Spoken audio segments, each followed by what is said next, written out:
You know, I break up what I can help you with into four parts. Uh, I think I'm really good at one of them. The other three, not so much. But I think I can help you with health. And the best thing I can do with health is telling you to go see a medical doctor, a dentist 3 times a year, and an eye doctor. Get your blood tests. Obviously, wear your seatbelt, floss your teeth. The other area is longevity. And longevity is an issue of quality and quantity. In my family, we don't live long. But there are things we can do to increase that. I'm going to come right back to this one in just a moment. The next one is fitness. Now, the fitness is ability to do a task. If I am qualified to help you on the task that you choose, I can help you. For example, if you want to throw the discus, or you want to get better at yoga, or you want to do this or that. And then there's a thing called performance, which is the fourth one, which I really specialize in.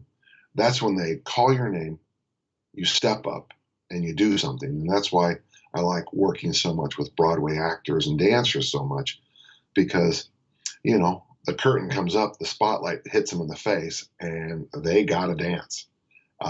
Every night at 8 o'clock on the dot, boom, curtain, spotlight. When they call your name at the Nationals, John, all of a sudden you realize, well, I hope I did everything right the last 8 years, because here we go. But getting back to longevity, there's some issues in longevity I want to talk about.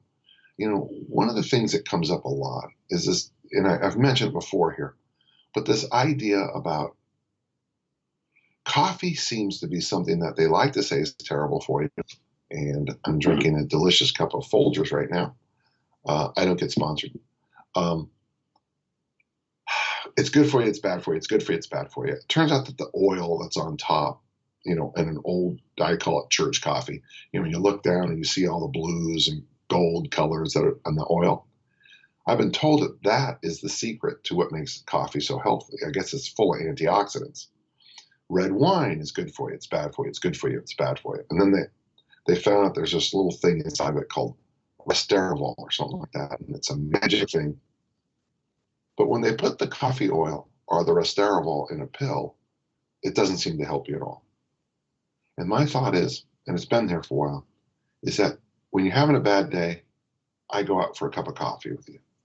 My wife and I, when we're on the road, we crack open a bottle of wine, we sit on a deck, we talk, we knit, we increase our tapestry, we laugh.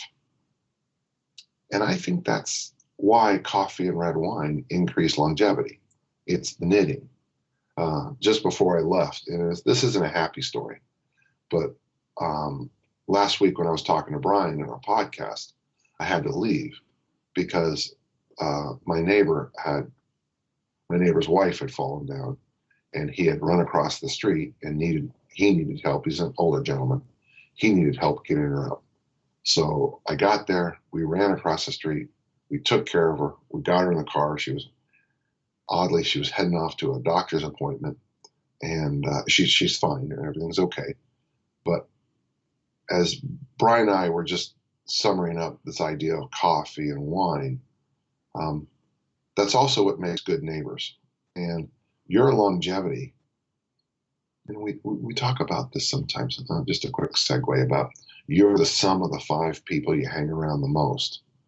But I hate to say it, love them or hate them, your neighbors are people you hang around with a lot. So connecting with your neighbors,